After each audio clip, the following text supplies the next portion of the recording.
陛下，臣有一要事禀告。韩青有何事啊？臣私下查访，沈蝶衣沈学子就是前太子的遗孤。你说什么？臣说沈蝶衣就是前朝被冤枉谋反的前太子的遗孤。啊？这怎么可能？怎么可能会有遗孤呢？怎么不可能？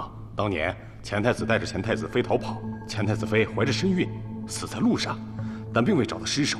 我看这事儿并非空穴来风，当年可是杨文渊带着追兵追捕前太子和前太子妃，难不成？正因如此啊！你忘了，韩大人与杨文渊当年都曾是前太子的旧臣呐。这就是你要找的真相。这，我也一头雾水。陛下，前太子与臣有知遇之恩，臣知道他有遗孤尚存于世，臣不得不禀报陛下，让其认祖归宗，也了却了前太子的心愿。你说他是前太子遗孤，可有证据？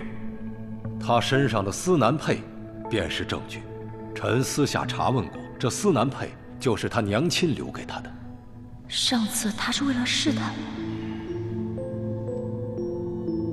将玉佩呈上来。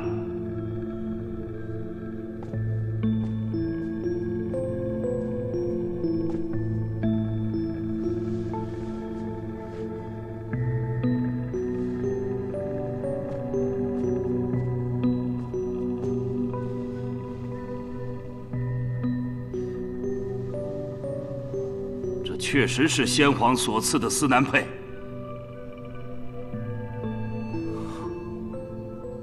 陛下，据臣所知，当年太子妃有幸躲过一劫，是山西富商沈博文将她救下，之后产下一子便离世。丝南佩便是沈蝶衣的母亲及前太子妃留给他的。这块丝南佩真是你母亲留给你的？回陛下，是的。只是学生并不知道韩大人说的这些事。陛下，臣说的句句属实。就算他是前太子遗孤，又如何？臣以为，现在太子之位悬空，陛下应当机立断，立沈蝶衣为太子，也算是给被污蔑的前太子一个公道。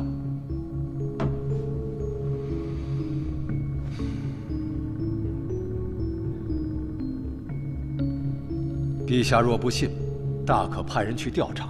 若沈蝶衣真是前太子的遗孤，陛下做错事，就应该弥补。那若是韩大人做了大逆不道的错事，又该如何弥补？杨学子此言何意啊？启禀陛下，韩大人勾结废太子，意图谋反，罪不可恕。你胡说！你知道污蔑朝廷大臣是什么罪名？有没有污蔑你？看过此物便知。你手中拿的是何物？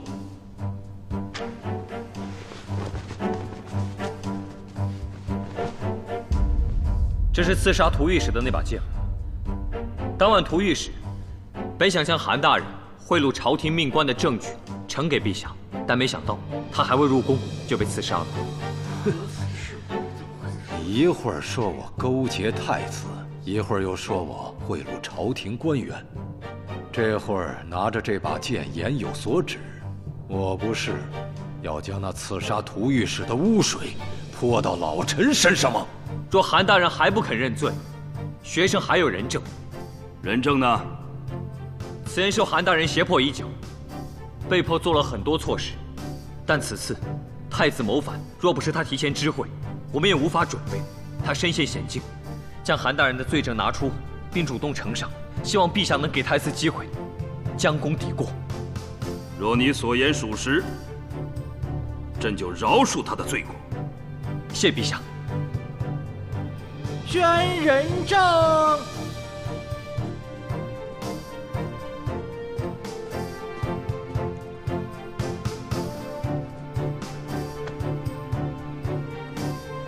民女宁香见过陛下。你可有证明韩青与太子勾结谋反的证据。是，涂御史搜查到韩大人贿赂朝廷命官，企图起兵谋反的往来账目，要面呈陛下。韩大人害怕事情败露，派我刺杀涂御史，但证据被我留下了。涂御史是被你所杀。陛下，涂御史并非宁香姑娘所杀，但也的确因她而死。这是何意？那晚韩大人派我刺杀涂御史，自己却不放心，跟着我。发现我不忍对涂御史下手，韩大人情急中竟自己亲手杀害了涂御史，让我留下清理现场。而我留下了韩大人的那把剑，埋于宁香阁后院的花丛之中。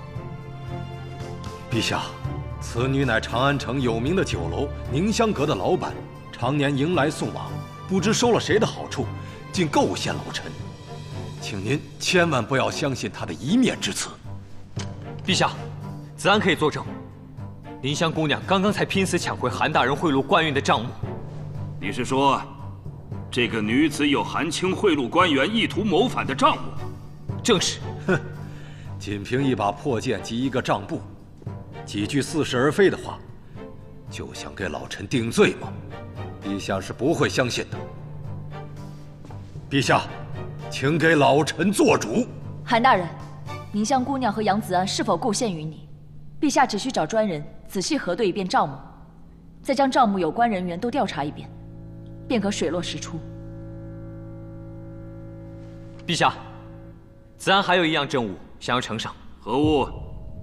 宁香，此乃韩大人勾结家父，合办恶钱工厂，为其提供场地和本金的往来明细。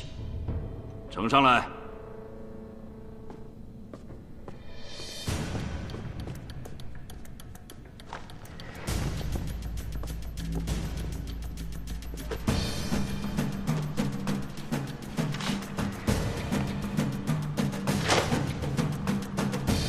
起来吧。谢陛下。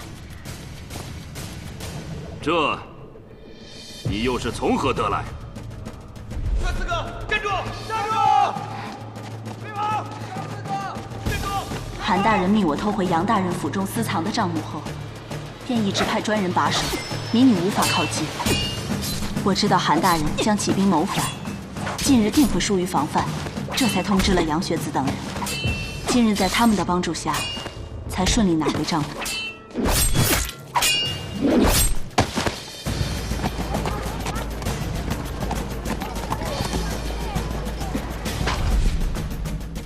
韩君集，现在你还有什么可解释的吗？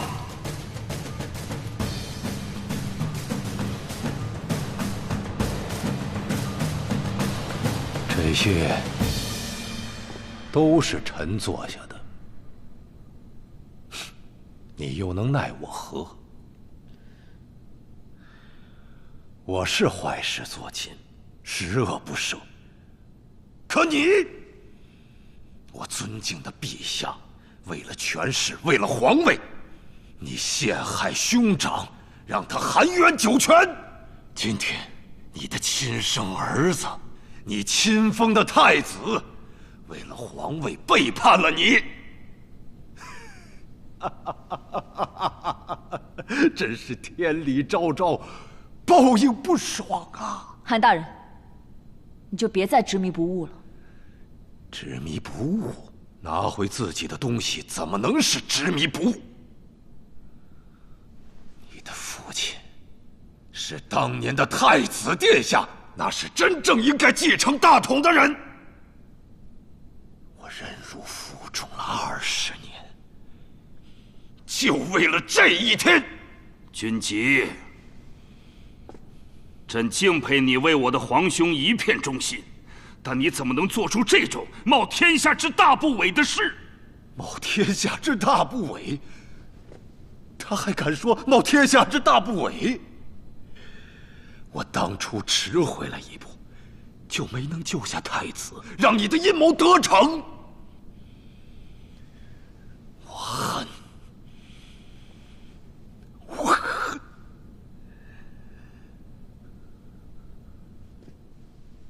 不过没关系，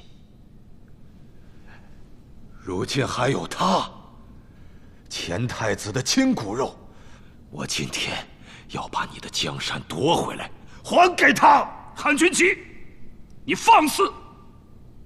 朕是君，你是臣，雷霆雨露皆是君恩。朕是天子，坐在皇兄错失的皇位之上，朕赏就是罚，罚也是赏，朕就是公道。你为官20余载，竟看不明白，时至今日还不知悔改。悔改？我是悔。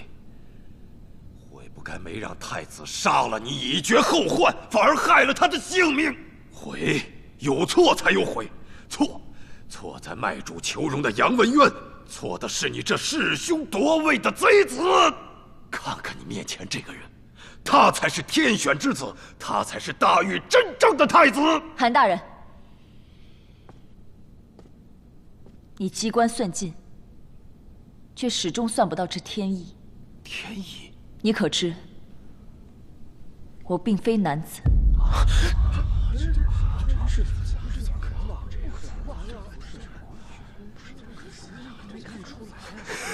我不信。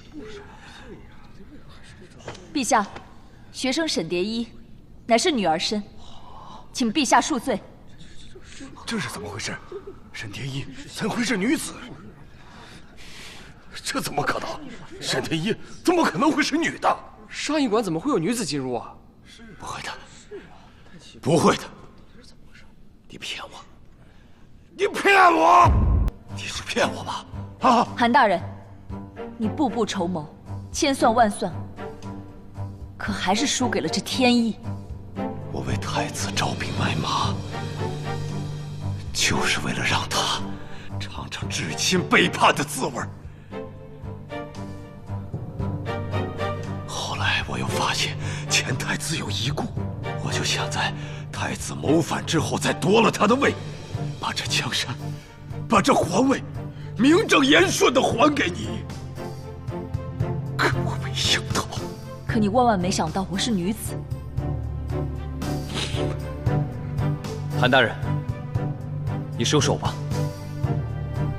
收手？我还怎么收手？我飘零已久，20年了。我深恩尽付，生死师友。难道这就是命吗？这是命！太子，太子，老臣陪你来了。这样。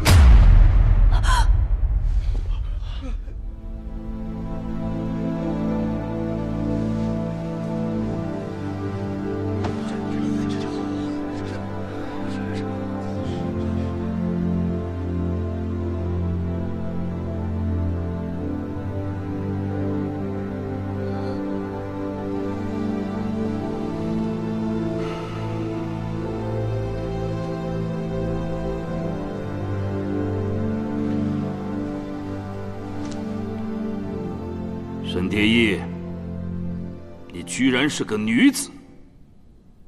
回陛下，学生民女本就是女子。陛下，请看在沈蝶衣多次立功的份上，饶恕沈蝶衣的欺君之罪吧。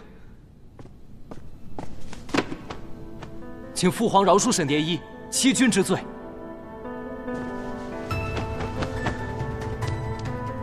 请陛下饶沈蝶衣欺君之罪。陛下，蝶衣对陛下并无二心，望陛下能饶恕蝶衣欺君之罪，让我过回以前的生活，能够有机会侍奉爹爹。难道你不想认祖归宗，不想成为我皇室的一员？我只知道自己是沈博文的女儿，至于韩大人说的话，不过是韩大人肆意成狂说的胡话。陛下是明君，自然心如明镜，无愧于这天地，又怎会被这胡话干扰？请陛下饶沈蝶衣一命。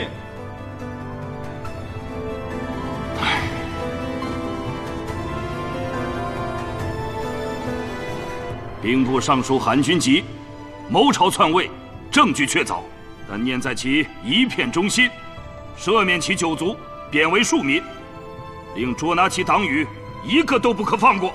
上一馆学子沈蝶衣虽欺君犯上，但念在其多次立功，功过相抵，故免除官籍，终身除名上一馆。多谢陛下。沈蝶衣，你既然放弃回归皇室，那你便是沈家之女，此生都不可再对旁人提起今日之事。你可记住了？民女遵命。你们可记住了？谨遵陛下旨意。多谢陛下，陛下万岁万岁万万岁！陛下万岁万岁万万岁！真累了，你们先退下吧。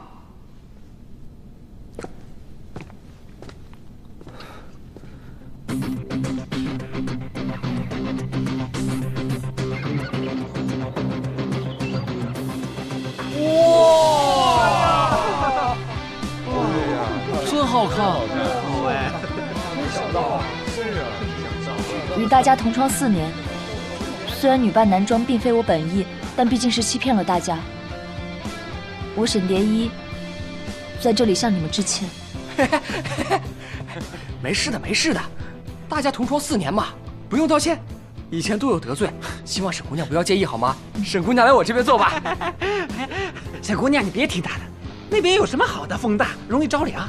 你看我这位置就为你留好了，来我这边坐啊！你别听他的，我这边，我这边。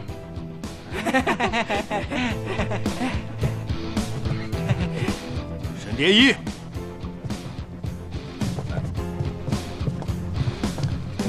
博士，黑博士，吴博士，对不起，是我不该。沈蝶衣，你真是好样的！你可不是笑。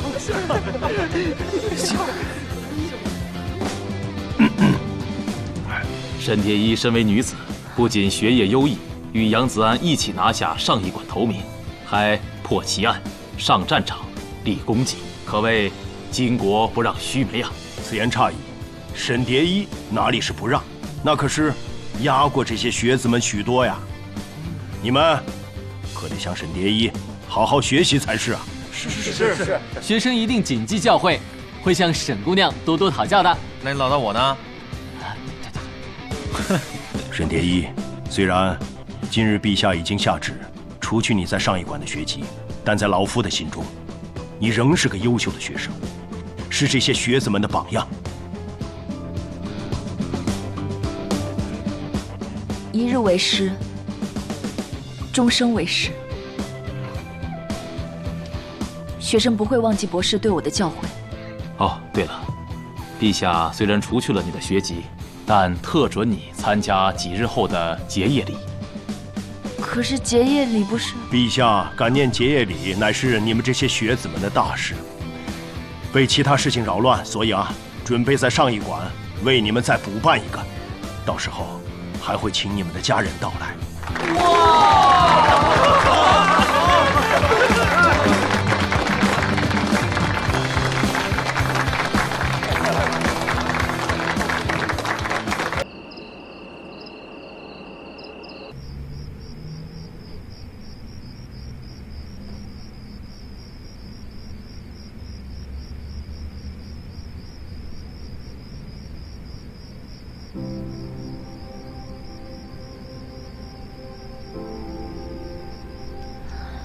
子安，怎么了？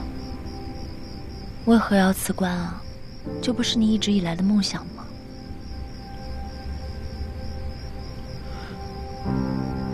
只是觉得经历了那么多事情，需要好好休息一下。那你离开上一馆之后有什么打算啊？你可是说要对我负责的，那从今以后你去哪儿，我便去哪儿。你想赖着我啊？那可没那么容易，除非呢，你把那句话再说一遍。嗯？哪句话？就是你只对我说过一次的那句话。什么啊？你明明知道的，就是那句话呀。不记得了。你真的都不记得了？嗯，对啊，要不你说一遍？就是我喜欢你这句话，你说过的，我喜欢你。啊，谢谢啊，我也是。好啊，你捉弄我。我也喜欢你。那，你有多喜欢我啊？是像独孤找小柔找了10年那么喜欢，还是像诗词里面说的那样？哎呦，我可没让你发誓啊，但如果你一定要发誓的话呢，也行。我说，爱你3分。3分？嗯，只有3分啊？对啊。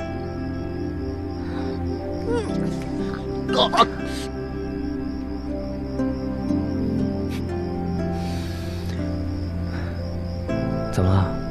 生气了？我会因为一块臭豆腐生气吗？你看这夜色，多美啊！你却与我置气，不值不值。对不起这良夜。这夜色有什么好看的？黑乎乎的，就只有一个月亮，光秃秃的。夜色不都是暗的吗？那可不是。我之前和蝶衣在瑶城看过烟花的，放烟花的时候天空特别的亮，别提有多好看了。可惜啊，那之后就再也没有看过了。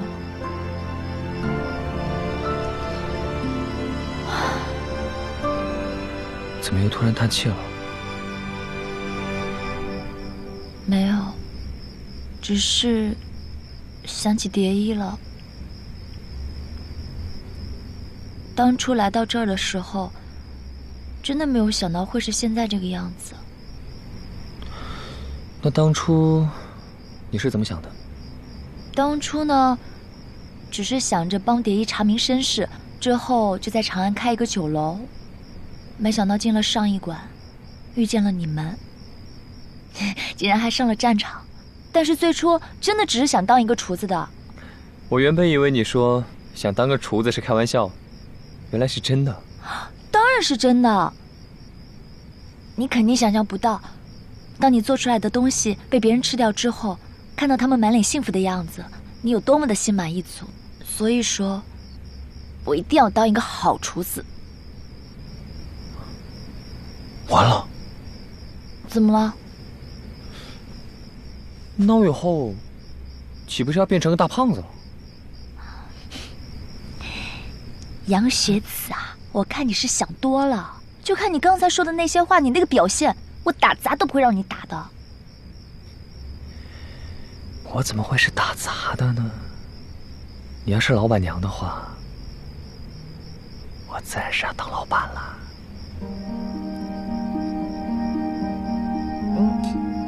你讨厌。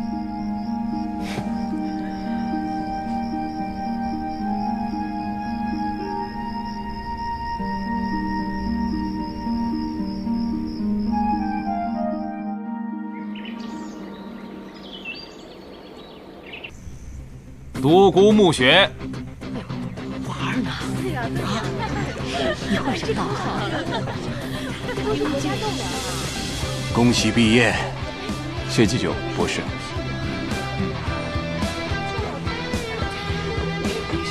白少谦，恭喜你啊，独孤。我看看。唐九华。对，华儿，华儿，快！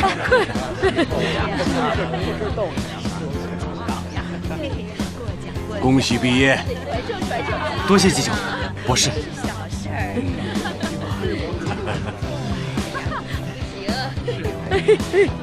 华儿，张振邦，爹，娘，婉儿毕业喽。是啊，我现如今可是翰林学士了。郭明庆，恭喜你啊，糖糖。爹爷，你今天很美啊。哎，过奖过奖。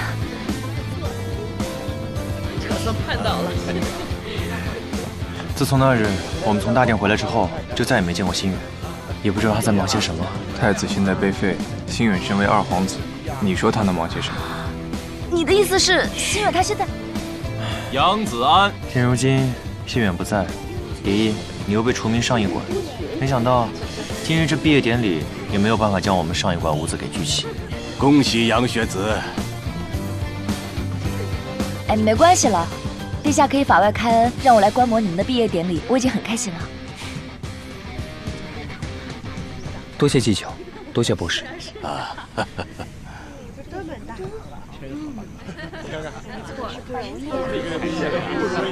好啊好啊。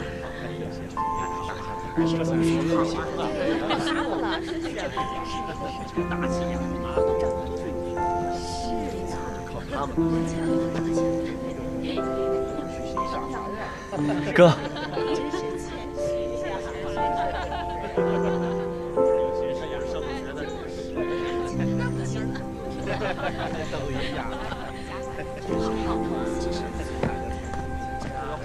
王招财，子安，祝贺你啊！谢谢。现在上一馆头名都没人跟你抢了，是不是很孤独啊？怎么会孤独呢？另外一位头名不是一直在我身边吗？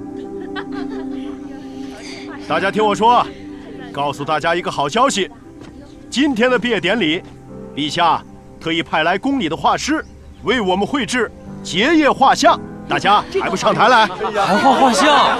早知如此，我就回家学艺踢面了。要是早让你知道了，你簪花敷粉的，杨子安不得痛哭流涕啊？调皮。来，大家按顺序排好，个儿高的站后面，我们站前面。来，站这儿。来，站好啊！你们都坐下。诸位同窗，既然我们是第一届毕业，不如让气氛轻松一点，喊个口号，就喊“毕业快乐”，怎么样？好，这个好。1、2、3，毕业快乐！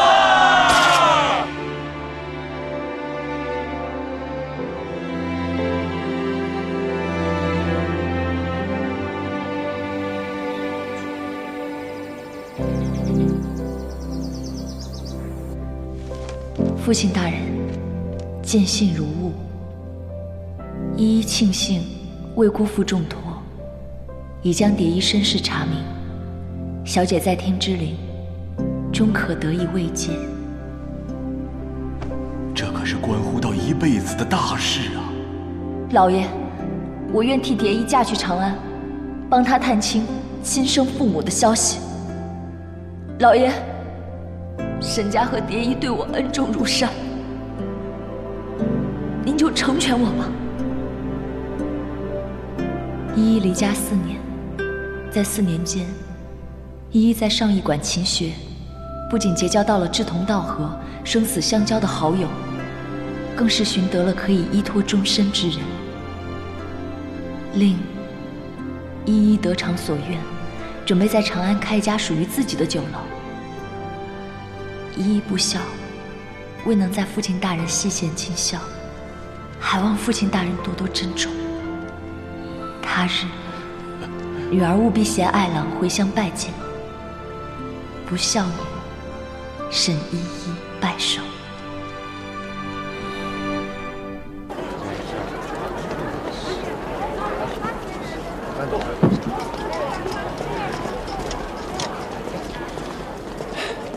来吧，这家面可好吃了。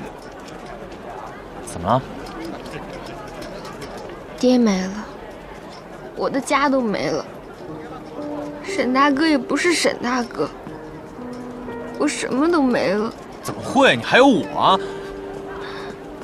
我这个朋友，还有蝶衣，我们都会照顾你的。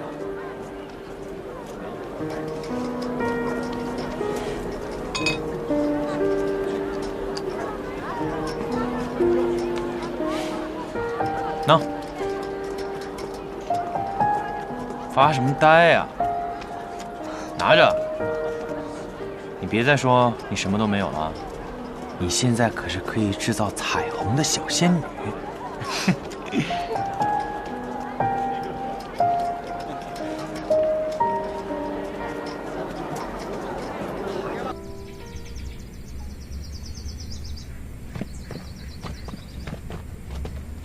太子殿下，沈姑娘到了。半月不见，我们半仙儿变得这么气派了。你不是皇子吗？怎么还有时间放风筝啊？我在等你。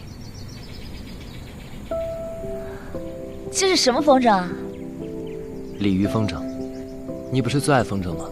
还想去宫里的风筝所看看。那个时候，其实你不喜欢风筝，你只想去查那块司南佩。心愿，对不起啊。你不用愧疚。我怪过那日马车，为何不多行一会儿？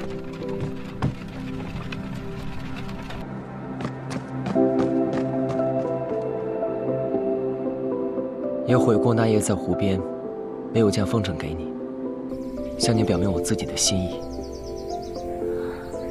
但现在看来，这一切都是错的。心愿，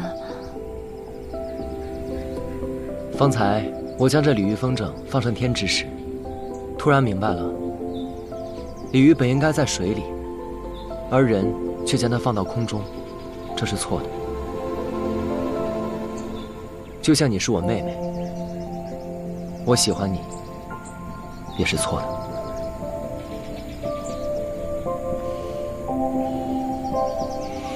对不起，我没法给你回应。有的时候我很羡慕父皇，羡慕他的眼里装满了日月星辰、江山万里，而我的眼里却只有一个人，而那个人现在就要从我的眼中离开了。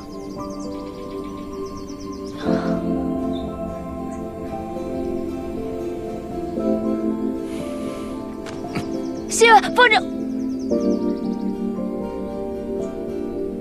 我身为皇子，身负重任，自当以国家社稷为主。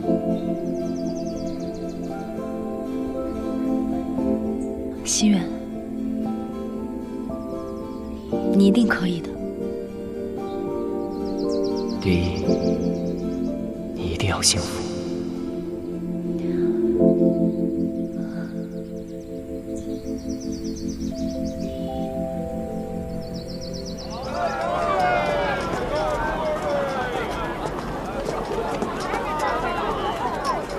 看来也只能将错就错了。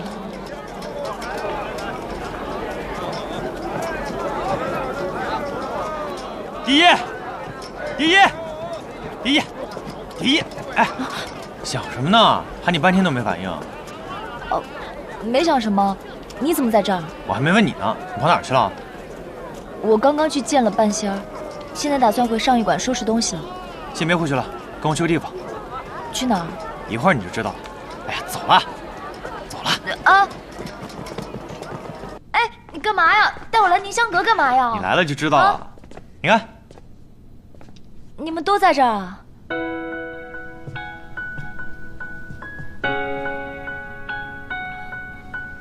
独孤宁香，你们这是？我们是来辞行的。辞行？你们走了宁香阁怎么办啊？那就要问杨公子了。关子安什么事啊？自从臭豆腐知道你想开酒楼，就向宁香姑娘把这宁香阁买下来了，送给你了。从今以后，这就是你的了。子安，怎么回事啊？不过宁香姑娘并没有收我的银两，只是要求我在宁香阁中开设一个雅间，方便我们来年相聚。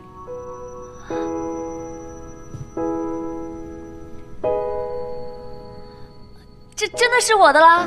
依依，以后就要辛苦你了。依依，你终于要实现自己的梦想了。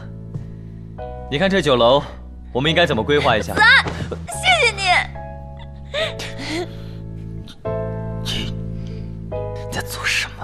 下来！我不下去，我不管，都给我酒楼了，我没有什么可以给你的，我只能以身相许。你还乱说，丢不丢人？不丢人。臭豆腐，你是世界上最好的臭豆腐。哎，等一下，这提议也是我提的，要不也抱我一下？好歹我也是你的前未婚夫啊！哎，各位，时间不早了，我们在此别过。各位珍重，来年再会。明年我们在这里等着你们，谁都不许缺席啊！好，一言为定，一言为定。明天我们上一馆五子又要重聚了，你说我们吃点什么？吃点什么？吃的东西就交给你安排。九华和玉儿每天都黏在一起，也不知道独孤和轩辕每天都在干什么。子安，我在跟你说话，你听见了吗？你有事瞒着我？这小姑娘怎么每天疑神疑鬼的？那你要是没有瞒着我的话，你亲我一个。我也是想饭，你先回五味居，晚上在五味居见。你去哪儿？杨子安，杨子，这姑娘挺谢谢漂亮的呀。你，谢谢。你来看这个娃现在长娃，这么漂亮这个做工是不是多买几个很好啊？它看起来特别可爱。不对啊，他刚才眼神躲闪，肯定是有事瞒着我。带一个回去吧。放在家里。他晚上要是不交代的话，我就把他剁成豆腐渣。谢谢你啦。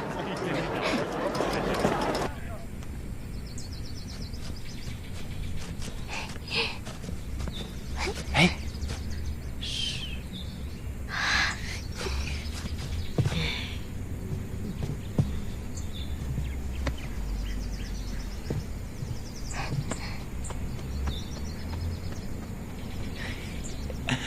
猜猜我是谁？华儿哎，别淘气了，快跟奶奶说，你又出什么幺蛾子？哎，什么幺蛾子呀？奶奶，您看我带谁来看你了？奶奶，玉儿，哎呦，奶奶，我的孙媳妇玉儿哦，奶奶可想死你了。我也想奶奶。孙媳妇儿，奶奶，您又糊涂了，还不是呢？不许这么说啊！不认媳妇儿了，小心我揍你！揍我？奶奶，你以前最疼华儿了，现在居然要揍我？那可是以前的事喽。现在呀，我最疼我孙媳妇儿喽。奶奶，我还等着抱重孙呢。奶奶，您就别说这个了。您看，这是我新给您画的玉佩图案。那，您快选一个，我给您做。哎呦，我这孙媳妇儿真有心。韩玉儿，你这之前就让蝶衣跳你这个什么玉佩图案，现在又让我奶奶。蝶衣，差点忘了，今晚五味居。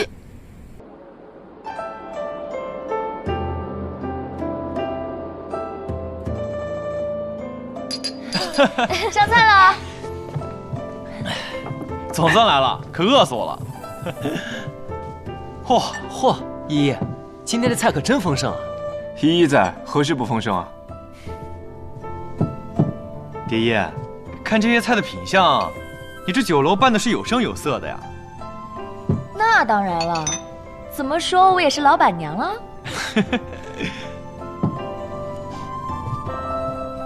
哎，话说回来，怎么又看见子安呢？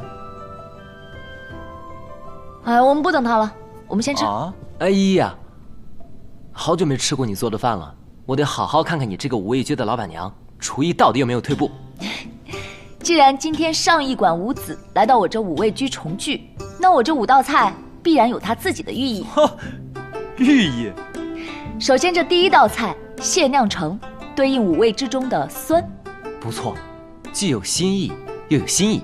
蝶衣，那这道菜又有什么寓意啊？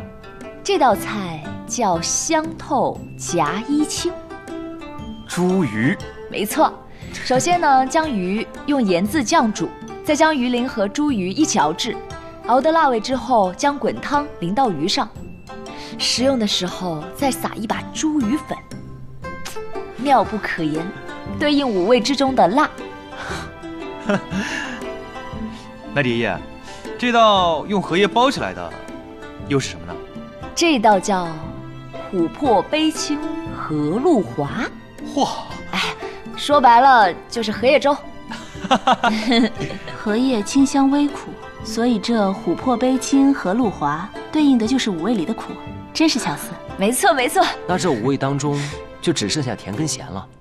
对，蝶衣，这甜又是什么？当然就是这一道蜜渍醉虾，用姜末、蜜糖还有梅子酱放入炖煮好的滚酒里面腌制拌匀，虾鲜酒香蜜甜，可惜呢还是没有我甜。蝶衣，许久没见，你还是当初那个蝶衣啊？有问题吗？那这酸甜苦辣都有了，那咸呢？这个咸呢，当然就是对杨子安的那道菜。哇，蝶衣，这么臭的是什么？这就是和杨子安一模一样的臭豆腐。哎，蝶衣，还是快干什么？哎，待会他来的时候，你们可得帮我，让他把这道菜全部都吃完才行。好，让他吃完。没错，都得吃完。这个臭豆腐又臭又咸。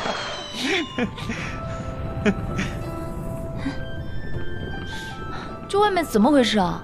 听起来好热闹，我们一起出去看看吧。好啊，走。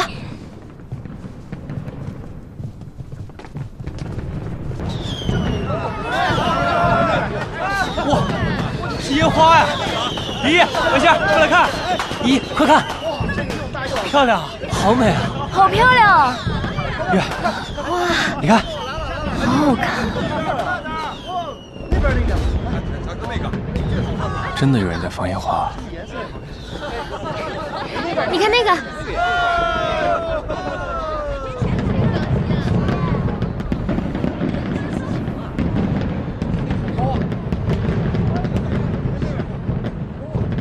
喜欢吗？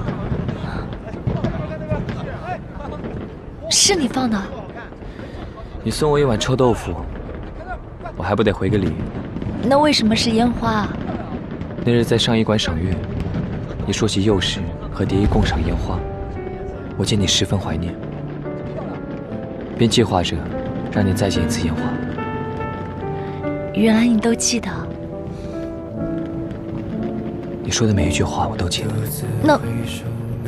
那日你还说你喜欢我只有3分。回忆凝视着流年。依依，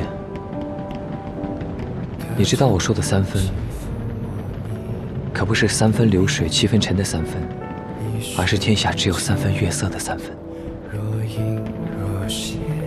3分月色，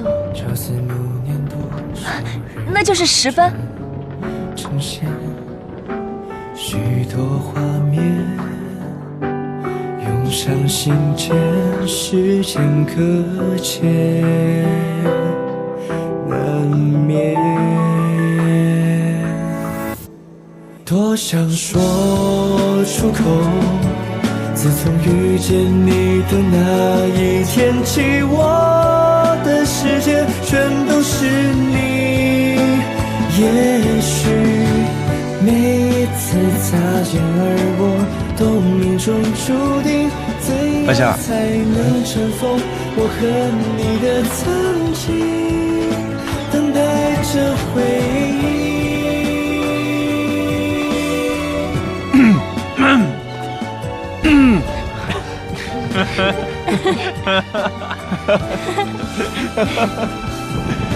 哎呀，可真着急啊！怎能说出口？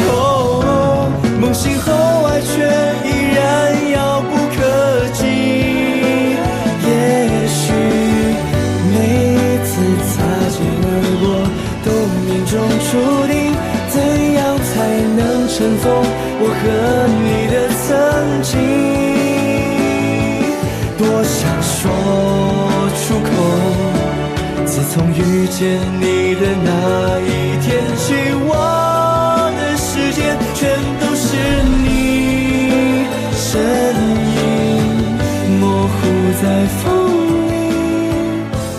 话的笑语，此刻只想对你说爱你。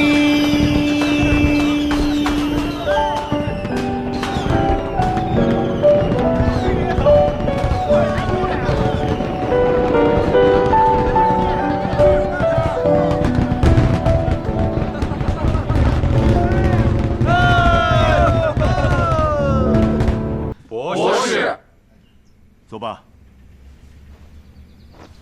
今日的毕业考试由我来监考。下面我宣布考试纪律：第一，允许交流讨论；可以交流讨论的，这叫什么考试？第二，允许翻阅书籍。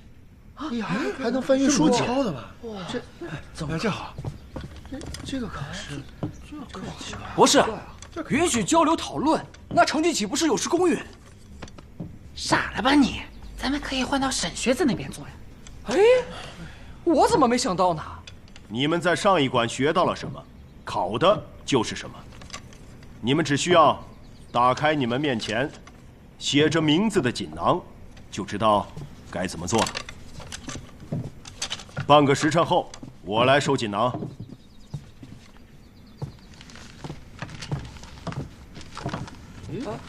这什么没有啊？我这没有。是，我看看你来的。老大，我这就是一张白纸，什么都没有。题目呢？都是白的。什么考题啊？什么都没有。我们的都是白纸啊！看来黑面神是想考我们呀。考什么呀？考什么呀？这是。心远，怎么答呀？你觉得这白纸有什么门道吗？这就是一张普通白纸，没有题目，如何作答？不过，算了，问你也是白问。蝶衣，你比较聪明，你来说说看。考试的题目，博士已经说了，这张纸是用来作答的。博士说了吗？博士的确已经告诉我们题目了。你们在上一馆学到了什么？我们就要在上面写什么。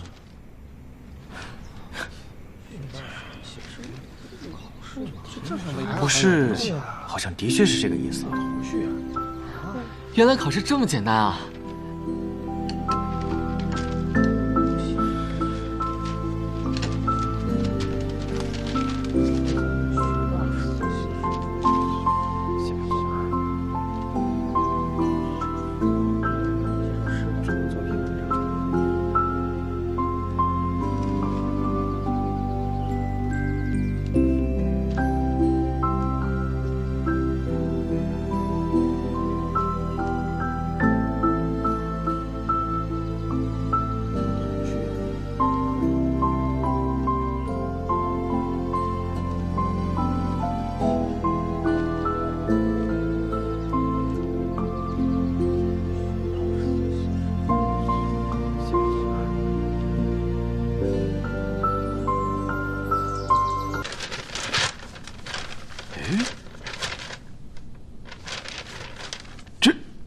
这杨学子此举是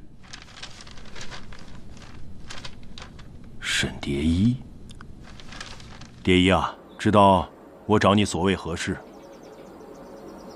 学生不知。能告诉我为什么要把它揉皱吗？我想听听你不做一字的回答是何深意呀？学生在上一馆学到了太多，不过可惜，一张纸根本无法概述。学生以为，人生不应该局限在一张纸上，更不应该局限在任何一个地方。出生的婴儿，犹如一张等待内容的白纸，从牙牙学语、蹒跚学步起，这张纸上，就慢慢的开始有了内容。有来自父母亲人的，有来自师长同窗的，更有来自认识的、不认识的人，甚至来自敌人的。当一个人的生命走到了尽头，再摊开这张纸，就会发现，你得到的是一张完美的画卷、潇洒的笔墨，还是一张残破混乱的废纸。学生学到的便是，我们每个人都是一张纸，就要看我们如何书写。人生的色彩与味道，会因为我们的书写而都不相同。每个人都有自己无限的潜能，我们要学会丢掉套牢自己的这张纸，去发现拥有无限潜能的自己。你的回答呀，总是如此的与众不同啊。那么杨学子，你现在体味到的人生是何滋味，又是何色彩呀？有苦涩之味，灰暗之色，也有甜蜜之味，绚丽之色。酸甜苦辣咸，赤橙黄绿青蓝紫，这五味和七彩所包含的又何止这些呀？没有尝过苦涩，如何知道甘甜的清冽？没有灰暗的映衬，又如何能见最明丽的色彩？打开它。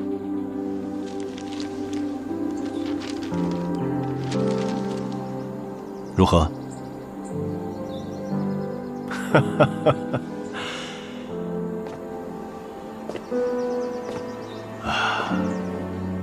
每个人都有自己存在的价值，皱了的纸，就算不能书写，也能画出最美的风景。人生中很重要的东西，那就是时间。经过时间的洗礼，当你再次收获甘甜和明媚，你就会明白，今日的苦涩和灰暗，都将成为你人生白纸上不可磨灭的风景。多谢祭酒，学生受教了。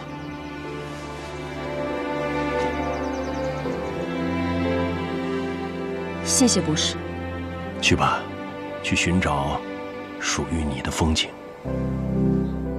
圣上已经明确表态，希望你们这些上艺馆的学子们毕业之后能够出仕，在陛下身边辅佐，为我大狱效力。陛下尤其看好你和沈学子，你们不要辜负陛下的厚望。是，祭酒。哇，在这住了4年了，这快毕业了，我真舍不得。哎，对了，子安，你和蝶衣何时入宫面见陛下？明日。你们多好啊，有机会被陛下亲自召见。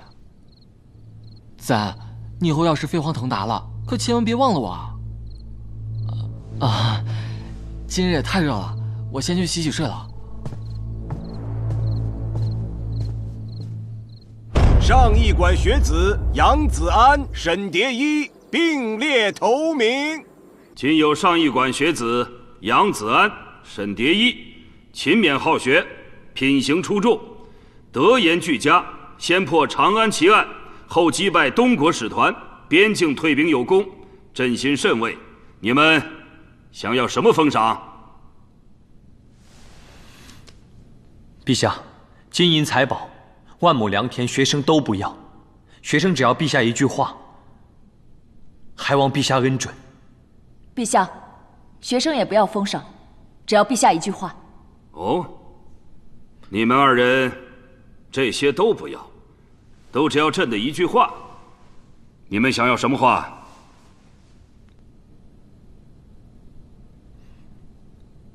父亲，你有什么要对陛下说的吗？休得胡言！陛下问你想要什么，你倒问起我来了。我这句话，就是为父亲求的。若父亲先开口，我便不用说了。为你父亲求的，杨清，臣在。你这个儿子还真是个孝子啊！有个球场的机会，竟是为你求的。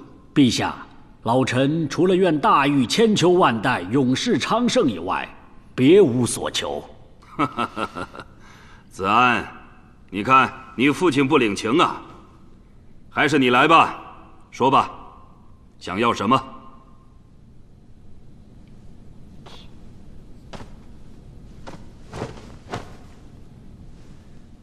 望陛下饶恕我父亲死罪。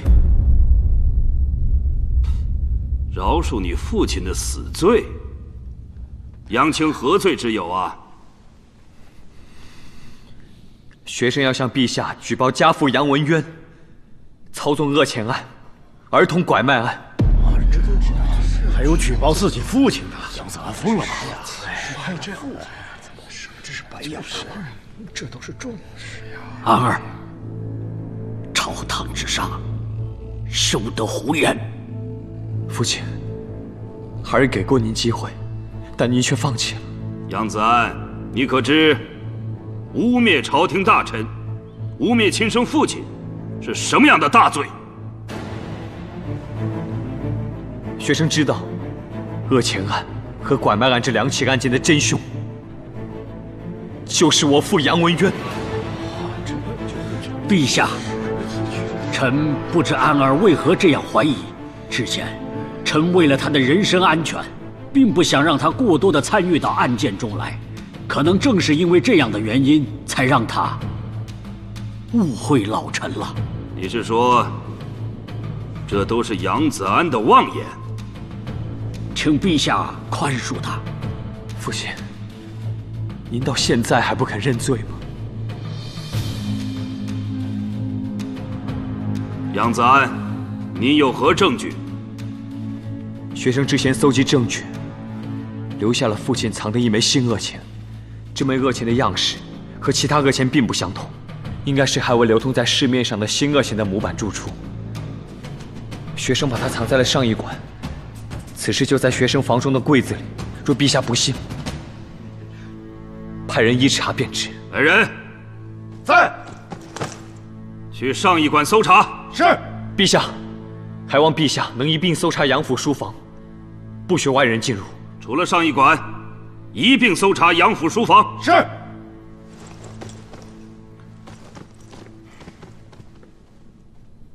事情未结束之前，没有朕的允许，谁都不许离开这大殿。是。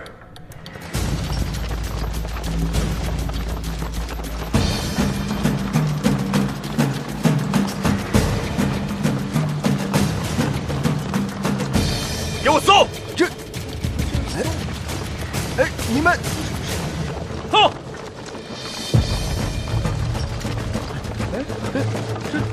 怎么这么多兵啊？杨大人不会出事了吧？杨大人是好官，不会出事的。哎呀，别瞎说，走，看看去。走。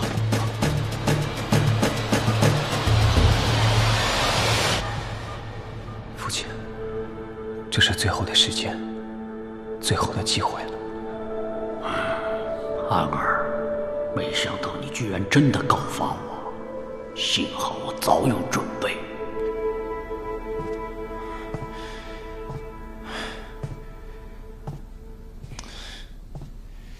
蝶衣他们为何还不回来啊？他呢？独孤。心远，外面现在如何？现在全城戒备森严，连我都进不了宫。怎么会这样？哦，对了，雨林未来搜子安的房间，你可知为何？我也不太清楚，要不我再进宫试试？你要能进，早让你进了。那现在该怎么办啊？等。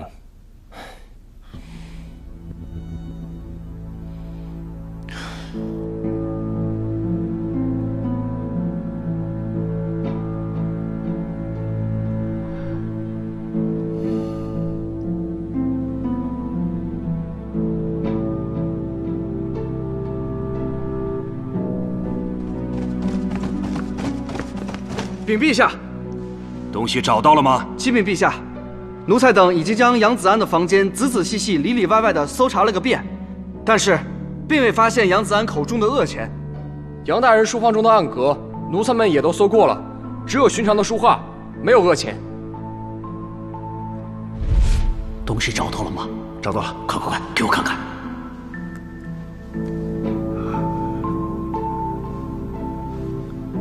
你没被人发现吧？没有，手下取东西的时候正值上驿馆晚饭时间，因此并没有被发现。啊，你下去吧。是，属下告退。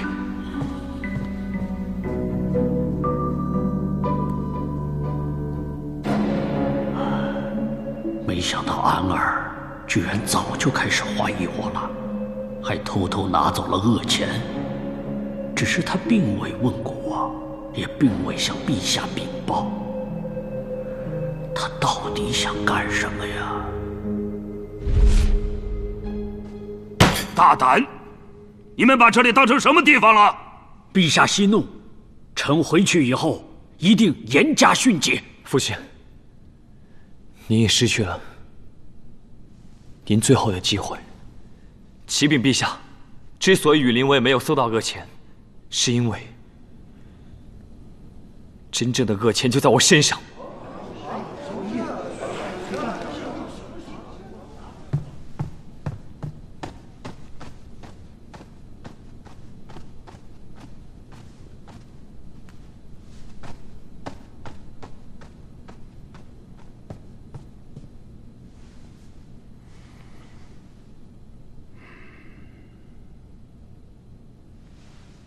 你说你父亲是恶钱案的主谋，他私藏恶钱被你拿走，藏在了上驿馆的柜中，但朕派人去寻却寻不到。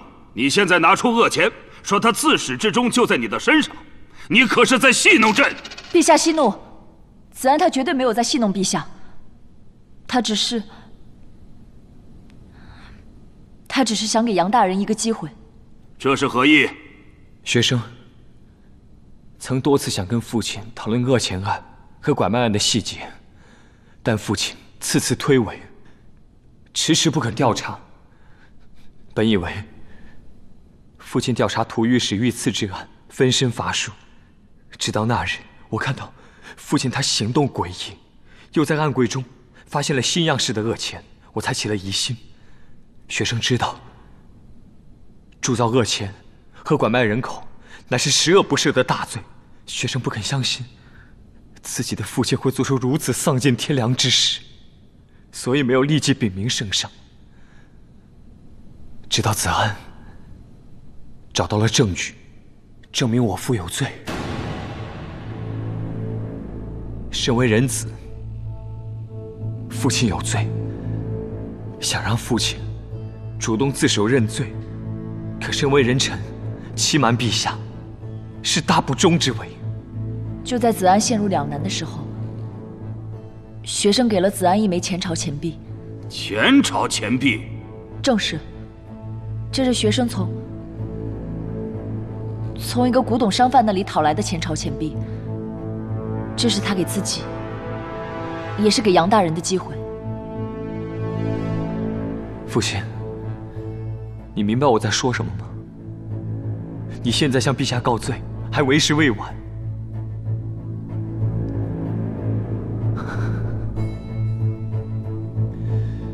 蝶衣拿给我前朝钱币的时候，我就想到了办法。前朝钱币和当朝钱币花纹相似，但质量却不相同，不仔细辨认，很容易被认成恶钱。学生将真正的恶钱藏在自己身上，将那枚前朝钱币放在柜中。我在等父亲看到恶钱失踪，知道行迹败露，但凡他有悔改之心，便会亲自向陛下告罪，而这也是我能为父亲做的最后一件事。讲下去。父亲发现钱币不见后，非但没有悔改之心，还命人偷走了我柜中的钱币，慌忙销毁。杨子安，即便是此钱币被你父亲拿走，那么，如果是杨公想私下里调查此案，不想让你参与，那又如何呀？韩大人，若是这样，杨大人在发现中了子安的圈套之后，自然会来询问，而不是默不作声。没有证据，你们要如何指证杨青呢？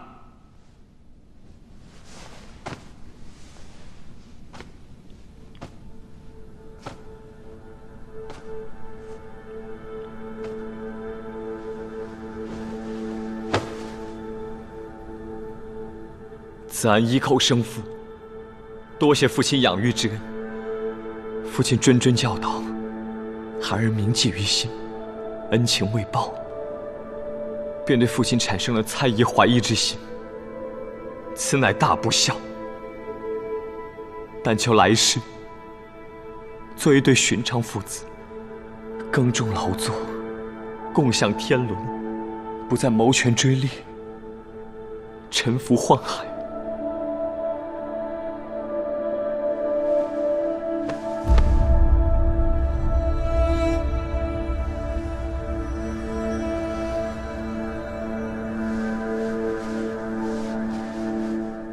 子子安二叩陛下。罪臣杨子安，本该将生父的罪证早早交出，却动了恻隐之心，为父亲争取了自首认罪的机会和时间，欺瞒陛下，此乃大不忠。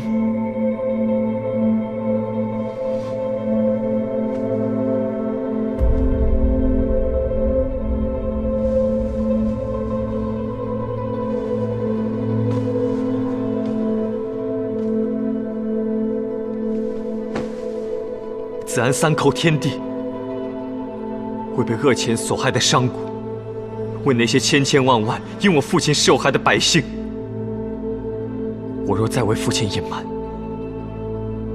不仅良心不安，更是天地难容。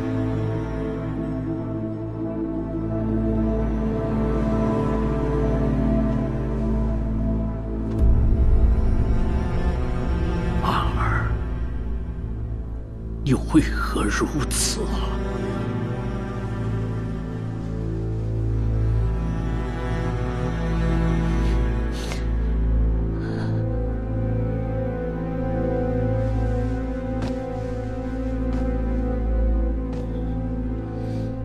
启禀陛下，真正的证据就在我身上。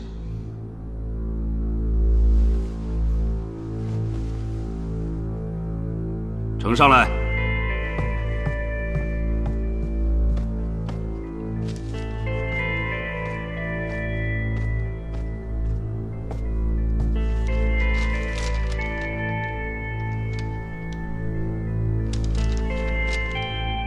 这是何物？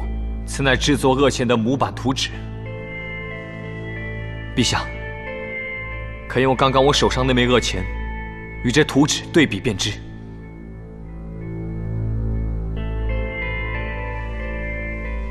杨子安，就算模板跟图样相符，你又怎么能证明这是杨大人所为啊？单凭自己就认定杨庆有罪，也太过儿戏。仅凭自己，确实不能证明我父亲有罪。父亲平日里为官清廉，勤政为民，生活朴素，却未曾想被自己唯一的爱好给出卖了。陛下，我刚刚呈上的这份图纸，是大玉紧缺的冷金坚，而这图纸上的墨，是极为稀少的李廷墨。只供给3品以上的朝臣。我父亲因极爱用这墨，早已预支了明年的份额。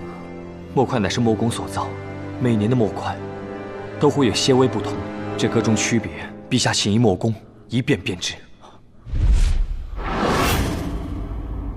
色如点漆，您用的可是李廷墨？这李廷墨和冷金坚可是绝配呀！而这3品以上的朝臣，既爱用细小的冷金坚，又预支了明年的供墨的，只有家父杨文渊。这么说，杨文渊，你还有什么话说？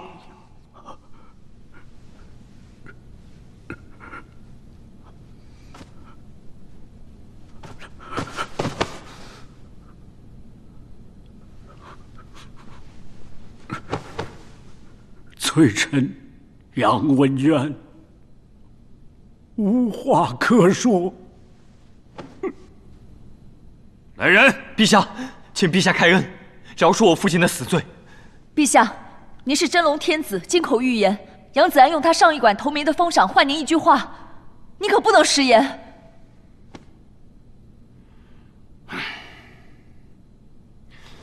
杨文渊呐，杨文渊，你让朕如何是好？罪臣辜负了陛下和百姓的信任，一念之间铸成大错，罪臣听凭陛下处置。杨文渊，你可知你犯的本是十恶不赦的大罪？陛下，老臣斗胆为杨大人求情。杨大人追随陛下多年，为陛下立下了汗马功劳。那司南配上不知何时出现了一道被剑砍的缺口。如果陛下知道他的近臣是靠欺君罔上换来的荣华富贵，陛下会怎么对你？怎么对你的宝贝儿子？陛下，此事确是我一人所为，与他人无关，请陛下不要降罪杨家。